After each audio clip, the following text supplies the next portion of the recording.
Hoje eu tenho uma honra de ter um convidado especial, um cliente da nossa agência Clube Fiel, que é o Dr. Alexandre Ocubo. Dr. Alexandre, seja bem-vindo ao nosso estúdio de podcast. É uma honra recebê-lo. Eu que agradeço o convite. Estou muito honrado aqui de poder participar desse podcast. Que bom. Aliás, é o meu primeiro podcast. Então vamos estrear com chave de ouro, né? Já tomou um cafezinho, né? Então tá já, tudo... Já degustei aqui. Que bom, que bom. Muito bom. Doutor Alexandre, antes de a gente começar as perguntas, tá? Eu vou fazer perguntas tranquilas, pode ficar à vontade. Mas eu quero saber como é que o senhor decidiu ser médico, assim? Como foi essa história, né?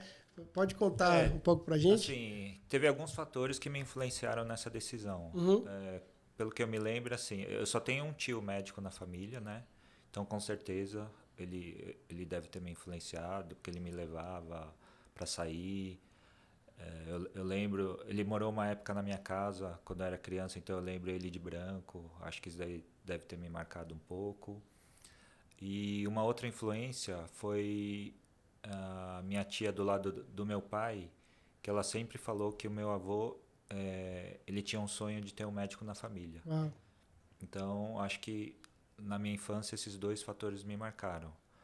Aí, mais para frente, quando eu estava no ensino médio, eu entrei na turma de biológicas. Sim. E praticamente todos os meus amigos prestaram medicina. Então, esse terceiro fator também me influenciou bastante. Seu avô chegou a ver? Não, né? Infelizmente ele faleceu não. antes, mas a minha tia sempre me falava, nossa, se o seu avô tivesse vivo, ele ia estar muito feliz e orgulhoso. Ficou o legado, né, dele? Sim. Incrível. E a dermatologia? Veio depois? A dermatologia foi gradual. Durante a faculdade, né, a gente vai passando pelos estágios. No terceiro ano, a gente teve uma pincelada na dermatologia, né? Então já começou uma introdução desde o terceiro ano. Só que no quinto ano a gente passa mesmo no departamento de dermatologia, atendendo os pacientes. E nessa ocasião eu percebi que a dermatologia é uma área muito ampla, né? Então você consegue tanto atender a parte de doenças, tem a parte de cirurgia, né? Então pequenas cirurgias também é uma área interessante. A área estética cresceu muito também, né? Então, e bem nessa época que a gente estava passando estágio, era bem o início da parte de estética, cosmetria. Então eu já pude perceber que era uma área em evolução que no futuro ia ser muito promissora. Incrível, incrível. E agora a gente vai começar a falar sobre as patologias, né, as causas ali, falar um pouco dos seus serviços também, que eu, embora já conheça, mas a ideia é a gente apresentar aí para as pessoas que estão nos assistindo.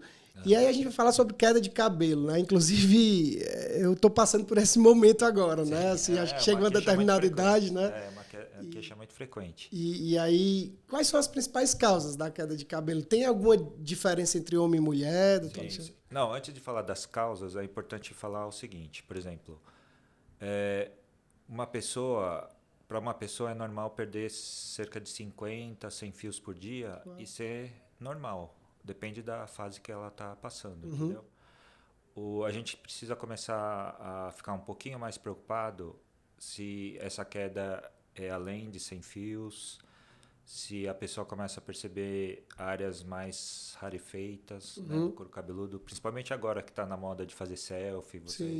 Aí, dependendo da luz que bate, você percebe, né, que o cabelo vai afinando. Né? Então, isso também é um outro fator de atenção. Áreas que ficam falhadas no couro cabeludo e que não está repondo.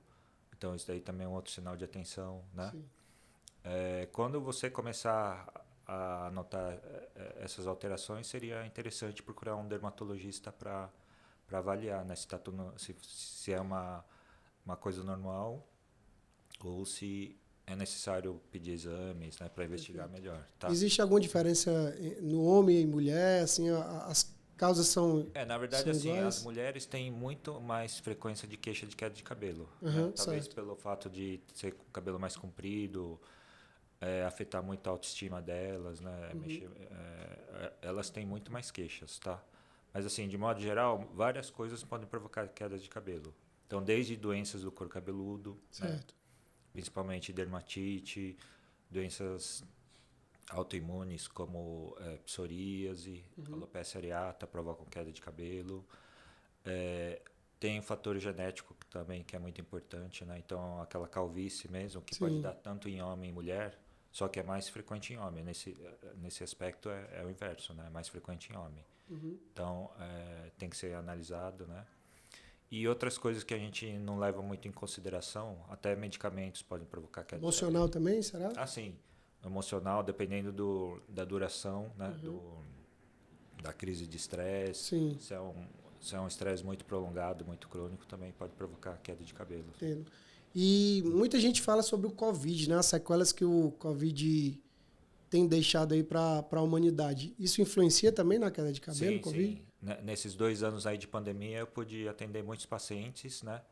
E a principal queixa, mais além do que lesões na pele, foi queixa de queda de cabelo. Interessante. Né? E não tinha esse histórico, né, do Covid, né? Não tinha tido o COVID é o antes, seguinte, né? Ele causa uma inflamação, né, na raiz do cabelo, só que a queda não vai ser logo depois que você se recuperou do Covid. Sim. Ela começa a surgir depois de uns 2 meses que a pessoa teve o Covid. Então, muitas vezes ela chega ao consultório com queixa de queda de cabelo, só que ela não associa que foi do Covid. E tem gente até que teve Covid e nem sabe que teve, né? Também. Porque é interessante que assim, a queda provocada pelo Covid não é diretamente proporcional ao grau de...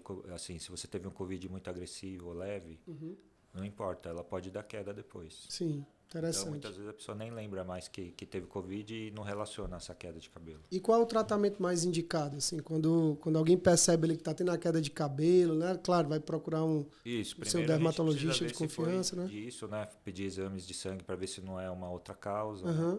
E daí, com alguns tratamentos, a gente consegue diminuir a queda ou criar situações para que tenha uma recuperação mais rápida. Né? Entendi. Que aí pode ser desde um tratamento mais tranquilo ali, feito em casa, até algum procedimento na clínica mesmo, né? Isso. E até o transplante também, né? Seria o caso mais extremo, digamos assim? Não, o transplante, esse tratamento é mais para aquelas quedas já que estão estabilizadas, certo. Não vai recuperar mais, entendeu? Entendi. Principalmente para queda genética. Perfeito. E agora vamos falar sobre unhas, né? Também que é uma das suas especialidades, né? Eu acredito que hoje é o principal motivo do paciente chegar na clínica é através do... Um dos carros-chefes da clínica, sim, é alterações de unha, os pacientes me procuram bastante. Perfeito, interessante. E aí me fala o que é onicomicose, assim, o que é esse termo, né? Uma palavra diferente, verdade, né? Mas... Onicomicose é o termo técnico para micose de unha, Perfeito. Né? O pessoal conhece mais como micose de unha, ou seja, fungos na unha, né? Perfeito. E tem alguma causa específica? Sim, a presença de fungos, né? São aquelas manchas brancas, amareladas, que aparecem principalmente nas unhas dos pés, né? Mas também que pode aparecer nas unhas das mãos, né? E tem alguns fatores predisponentes, né? Para que isso ocorra. Certo. Primeiro, a pessoa tem uma predisposição genética para poder adquirir, né? E outras coisas que favorecem é o seguinte: os fungos, eles gostam bastante de umidade e calor. Então, toda aquela situação que a pessoa que envolva, né, calor e umidade pode facilitar a penetração do fungo e desenvolver a micose na unha. Né? Então, a pessoa que fica muito tempo, muitas horas seguidas com bota, com sapato fechado, aquelas pessoas que transpiram excessivamente nos pés, né? E doenças que diminuem a imunidade da pessoa, né? Então, diabetes, alteração de circulação no pé, né? Em que o sangue chega mais difícil nas extremidades, né? Ou se a pessoa está fazendo algum tipo de tratamento que diminui a imunidade também, pode ser um fator para a pessoa adquirir a micose de unha. Interessante que quando a gente faz as campanhas, né, a gente, agora falando como agência, né, e a gente coloca aquela foto, e aí muita gente comenta falando, eu tenho isso, e é interessante pelas perguntas, né, ou afirmações das pessoas, que geralmente elas não entendem, né, do que tinham, né?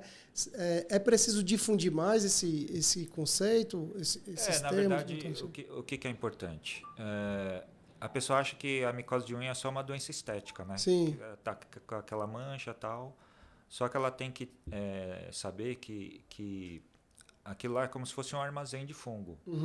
Então, a presença de fungos na unha pode ser transmitida para outras partes do corpo também, se a pessoa tem essa predisposição. Entendi. Então, não é só na unha que é o problema, né? Entendi. Pode ter uma outra predisposição ali, né? Pode passar para outras partes do corpo. E, além disso, é o seguinte, se a pessoa deixa muito tempo a micose se alastrar, ela pode até atingir a raiz da unha e mudar totalmente a estrutura, o formato da unha. Caramba. Aí, se chega nesse ponto, é mais difícil ainda o tratamento, entendeu? Se alguém está agora nos assistindo, né, e possivelmente tem aí ou a causa ou sintomas iniciais ali, tem alguma forma de ela, olhando ali para a unha Não, é difícil porque assim, existem outras doenças que simulam a micose de unha. O mais interessante é você procurar um dermatologista para fazer um diagnóstico preciso, porque além de ser um tratamento demorado, né, tem algumas modalidades de tratamento que vai ser mais interessante dependendo de paciente para paciente. De acordo com o que a pessoa está passando ali, né? Isso, vai ter que ser analisado caso a caso. Né? E a clínica tem tratamentos inovadores, assim, quais são as novidades nesse tipo de tratamento? Na verdade, assim, a clínica tem um laser, né, um laser frio que é específico para tratamento de micose de unha, que a gente está tendo bastante resultado, bastante casos de sucesso, principalmente naqueles pacientes que já tinham tentado de tudo, feito tratamentos por vários meses, vários anos. A gente está conseguindo resultados excelentes, né, com esse laser que a gente tem na clínica. Então, é mais uma modalidade de tratamento para auxiliar os pacientes. O tratamento laser, ele consegue agir no problema de forma mais rápida, isso? Na verdade, assim, ele é muito indicado para as pessoas que assim, já tentaram de tudo, né, não tiveram sucesso, para as pessoas que não podem fazer o uso de medicamento via oral por algum motivo, né, que está tomando outros medicamentos que não podem misturar com remédio para micose, ou até mesmo associação de tratamentos. Então, às vezes, a pessoa já fez os tratamentos separados, mas associando com os tratamentos que já são conhecidos, mais o laser, a gente consegue um resultado melhor do que se fizesse separado. Então, interessante. E é indolor o tratamento? Sim, totalmente indolor. Perfeito. E é rápido. A sessão dura meia hora para os 2 pés, por exemplo. Interessante. E agora a gente vai falar sobre um dos problemas aí que tem, não sei se eu posso dizer que é problema, né? Talvez uma patologia, não sei qual é o termo mais adequado para falar, doutor Alexandre, que é o melasma, né? Sim. É um problema, é uma deficiência? Não, na verdade é uma doença. É uma doença, pele, certo. Que são aquelas manchas acastanhadas, escurecidas, né? Principalmente no rosto. Ela atinge muito mais mulheres, né? Mas pode aparecer em homem também. E o pessoal conhece muito como mancha de gravidez, né? Perfeito. Porque, na verdade, um fator importante que faz aparecer são as alterações hormonais, né? Principalmente na gravidez, uso de anticoncepcional, né? Mas não só esses problemas. Assim, sem a pessoa ter ficado grávida ou sem ter tomado anticoncepcional, ela pode desenvolver melasma. Muito comum também em locais que tem exposição de sol, assim, na intensidade máxima, né? O principal fator desencadeante e para manter o melasma ou até para piorar é a exposição aos raios ultravioleta. Né? E eu vejo na internet que divergem opiniões, né? Alguns falam que o melasma não tem cura, né? Outros falam que existem os tratamentos, outros têm aquelas fórmulas mágicas, né? Que eu particularmente já não acredito tanto. Mas qual é a modalidade, qual é o tratamento mais eficaz para o melasma? E tem cura? Na verdade é o seguinte, a grande maioria dos melasmas a gente tem que considerar que é uma doença crônica, ou seja, a pessoa vai conviver com melasma, mas com os tratamentos ela consegue manter o melasma ou praticamente sem ter o melasma ou bem fraquinho. Esse é o objetivo do tratamento. Certo. Porque, na verdade, assim, não existe nenhum tratamento sozinho que se a pessoa fizer não vai ter mais melasma. Então, seria uma combinação de tratamentos, né? E tem que ser um tratamento lento e progressivo, porque também aqueles tratamentos muito agressivos e rápido pode até melhorar no início, mas ela pode piorar depois, que chama o efeito rebote. Então, ela acha que melhorou, mas de repente pode voltar pior do que era. Entendi. Então, o melasma é uma doença bem sensível, bem delicada, que precisa ter um tratamento bem individualizado, né? Porque senão, em vez de melhorar, vai piorar. E como é que alguém pessoa ali que está se olhando no espelho, né, ou vai até tirar uma selfie, consegue visualizar, Tem alguma forma de ela identificar, poxa, de fato eu estou com melasma, preciso procurar um dermato? Então... Porque assim, tem o melasma, né, que são essas manchas, mas tem outros tipos de mancha que também podem simular o melasma. Então, o interessante é ele passar no dermatologista para conferir mesmo, confirmar se é melasma mesmo. O foco do melasma é o rosto. Principalmente o rosto, né? Maçãs do rosto, nariz, testa. Né? Perfeito. E há um controle do melasma? Assim, há alguma ação depois ou durante o tratamento que o paciente possa fazer ali para controlar o melasma? Na verdade, assim, o principal fator que muda a história do melasma é a pessoa se conscientizar, né? Entender a doença, sabendo que dependendo do estilo de vida da pessoa, se ela quiser que o melasma fique controlado, ela vai ter que mudar. Então, por exemplo, aquela pessoa que gosta todo fim de semana ficar estendido no sol, essas coisas, não vai... Ou que não usa o protetor também, né? Ou que não usa o protetor, então ela vai ter que mudar radicalmente o estilo de vida. Porque senão não vai obter nunca sucesso. Entendi. E hoje o melasma é um dos maiores vilões aí da estética, será? É uma doença, assim... É um desafio para a dermatologia ainda, porque não tem nada assim ainda 100% eficaz. Então, todos os congressos que eu vou, sempre tem aula sobre melasma, atualizações, mas nada... Ainda em concreto, definitivo, nada 100%. Né? Então, a ciência ainda vai continuar evoluindo para, quem sabe, um dia, né, a gente conseguir a cura. Que bom. É interessante essa visão... sincero e transparente, né, do Dr. Alexandre, porque eu, de fato, já vi pessoas prometendo ali a aniquilação, digamos assim, do melasma. Né? Mas, não, porque sempre tem o risco de voltar. Verdade. E vem muito de acordo com o estilo de vida da pessoa. Perfeito. E aí vamos falar sobre acne agora, né, e acredito que acne é outro vilão também, né, porque afeta diretamente na estética, mas tem...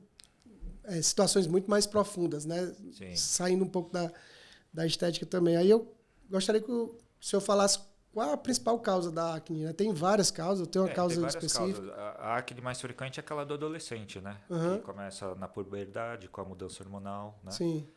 Porque, assim, a grosso modo, o que é a acne? A acne é a obstrução dos poros, né? Daquelas áreas que tem maior concentração de glândulas sebáceas. Sim. Que é aquela glândula que produz o sebo, que é como se fosse o óleo da pele, né? Para lubrificar a pele, impermeabilizar a pele. Então, na adolescência, tem aquela fase de mudança hormonal, né? Que as glândulas estão aumentadas, produz mais o sebo, aí fecha os poros, né? E essa oclusão do poro que inicia a acne, né? Que a gente conhece primeiro como cravo, né? Sim. Que pode ser ou fechado ou aberto. E a inflamação desse cravo que vira aquelas lesões que a gente conhece como espinha, aquelas bolinhas vermelhas ou até com pus. E aí a limpeza de pele também é um grande aliado, né? Na acne, sim, com certeza. A limpeza de pele feita pela profissional, né? Que é esteticista no caso, auxilia bastante nos casos iniciais e mesmo avançados. E os medicamentos que o dermatologista vai indicar para a pessoa fazer em casa, né, para usar em casa, de acordo com o grau, com o tipo, né, da pele da pessoa. Sim, um grande desafio que eu vejo na medicina, que é semelhante ao marketing, e eu acredito que vários outros segmentos também, é a automedicação, né? Assim, a gente brinca até que é o Dr. Google, né? A pessoa está com um sintoma ali, ela vai, coloca no Google e aí tem ali uma breve informação, ela compra aquilo como verdade, né? E acaba fazendo o seu próprio tratamento sem buscar um especialista. Vocês enfrentam muito isso lá na clínica? Assim, um paciente já chegar com uma gravidade maior por conta... que já vem com a listinha do que fez, né? Que já, sei lá, viu no YouTube ou em outras redes sociais, né? Já, fiz tal, não consegui sucesso, ou até piora.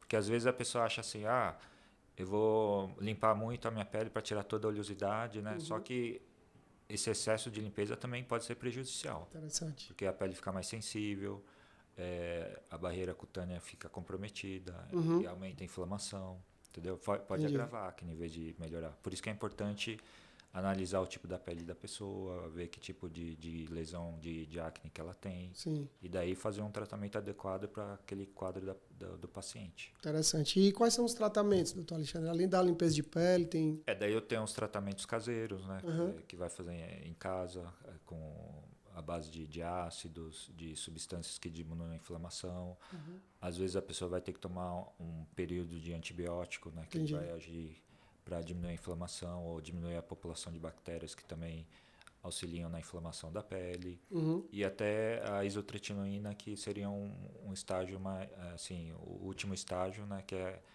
é o medicamento que vai agir diretamente na glândula sebácea, que ela vai provocar diminuição dessa glândula, produção menor de oleosidade, né?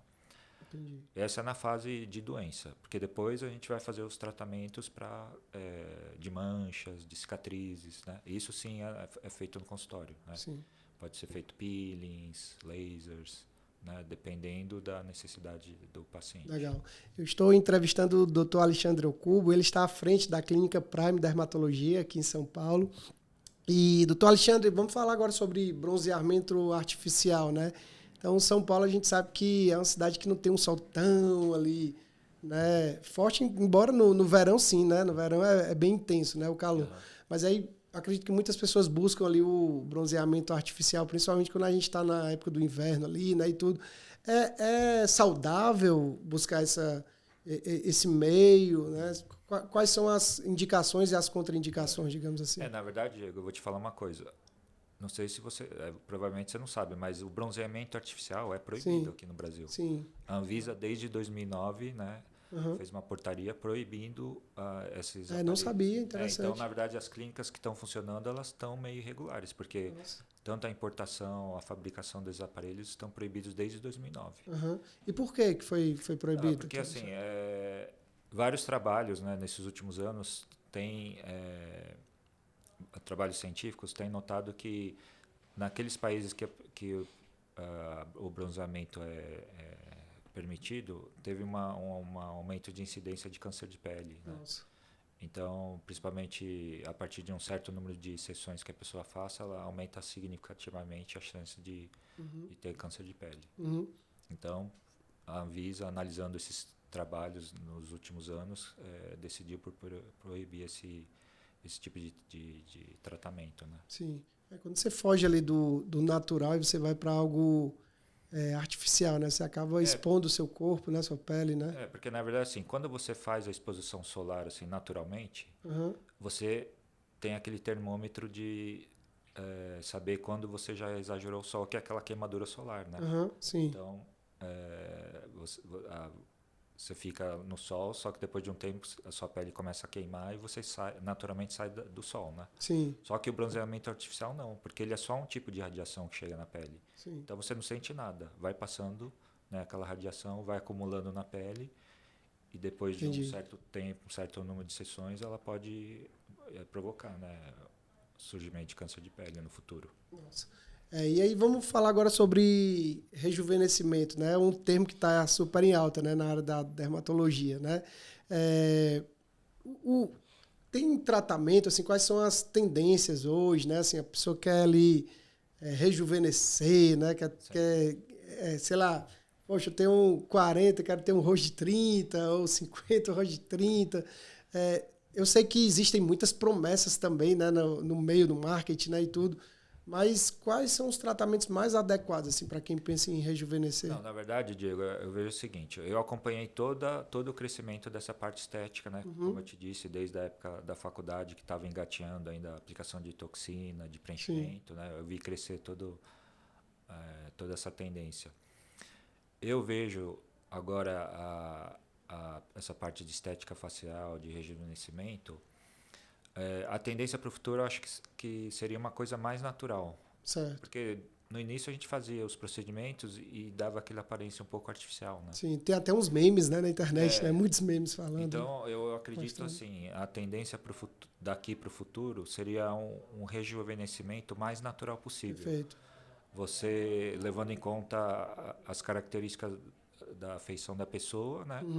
Diminuindo aqueles sinais que talvez sejam um pouco assim mais exagerados, mas sem tirar a naturalidade, né, da pessoa, para não a pessoa ver que ela está bem, mas sem Sim. parecer falso. Né? É aquela impressão que você olha para a pessoa, fica tentando identificar ali ela tá o que ela fez, com o mas... rosto bem, com a aparência descansada, entendeu? Mas não com aquela aparência assustada ou inchado, entendeu? Perfeito. Que a gente vê, ela fez, com certeza fez alguma coisa, né? A gente percebe também um aumento de profissionais fazendo esse tipo de procedimento, né? E às vezes nem não tendo uma qualificação ali tão adequada, né? Porque daí acaba... Assim, você percebe, né? Fica todo mundo meio com a cara igual, né? Sim. Sei lá, parece que saiu de uma forma ali, né? De um modelo de produção, né? igual. Aquele né? formato de rosto, aquele formato de lábio, o jeito do lábio, o jeito da sobrancelha, entendeu? Entendi. Eu acho que essa parte de rejuvenescimento tem que ser uma coisa bem individualizada, né? Você escutando o paciente, quais os objetivos, o que incomoda ele. E de acordo com essa conversa, a gente vai chegando nos melhores procedimentos para aquela queixa e assim tendo o resultado que ela deseja. Interessante. A gente está concluindo, doutor Alexandre, e eu quero fazer aqui uma última pergunta relacionada à clínica, né? Eu sou paciente da clínica e quando a gente chega lá, realmente a gente sente ali um atendimento diferenciado, né? Tem uma energia diferente ali na clínica, né? Você se sente bem, se sente em casa. Eu lembrei do mote, né? Do slogan que vocês usam, que é a sua autoestima é o nosso Ikigai, né? Então, me explica um pouco o conceito da clínica, assim, a importância de gerar essa experiência, né? Esse cuidado. Na verdade, assim, o que a gente leva em conta lá no atendimento da Prime é o seguinte, o paciente é um ser humano, né? Perfeito. Não é só uma doença ou uma queixa, né? Então, primeiro a gente tem que conhecer o paciente, ver o que ela está procurando, quais os anseios, quais as frustrações. E muitas vezes essa parte é mais importante do que mesmo fazer o tratamento. É você identificar o que ela veio procurar na clínica. Sim. E acolher o paciente, né? Isso é o que eu acho muito importante. Essa Incrível. parte de acolher, acompanhar a evolução do paciente, né? Se ela está tendo uma satisfação boa, se está correspondendo às expectativas. Eu acho que isso é muito mais do que o próprio tratamento em si, né? Perfeito. Eu acho que é acompanhar o paciente como um todo. Eu creio que para um tratamento ele ser eficiente, a pessoa precisa estar bem emocionalmente também, né? Sim, com certeza. Ela precisa confiar, né, nos profissionais que vão cuidar dela, né? Ela precisa também dar o primeiro passo, né? Tem a parte da pessoa também, né? Não é só o tratamento em si, né? A pessoa ela tem que manter um hábito ali, né? De cuidados, né? Sim. Então ela tá bem emocionalmente, se sentir em casa, se sentir cuidado faz toda a diferença, né? Na verdade, assim, ela tem que estar no global bem, né? Perfeito. Então, tanto a parte emocional, a parte de alimentação, a parte de atividade física, até de sono, influencia, né? Então, se ela está bem equilibrada, o tratamento flui naturalmente. Incrível. Então, pessoal, eu estive agora com o Dr. Alexandre Okubo, uma conversa riquíssima, né, sobre o universo aí da dermatologia. O Dr. Alexandre está à frente da Clínica Prime. Agradeço a sua presença e até a próxima. Muito obrigado, Diego.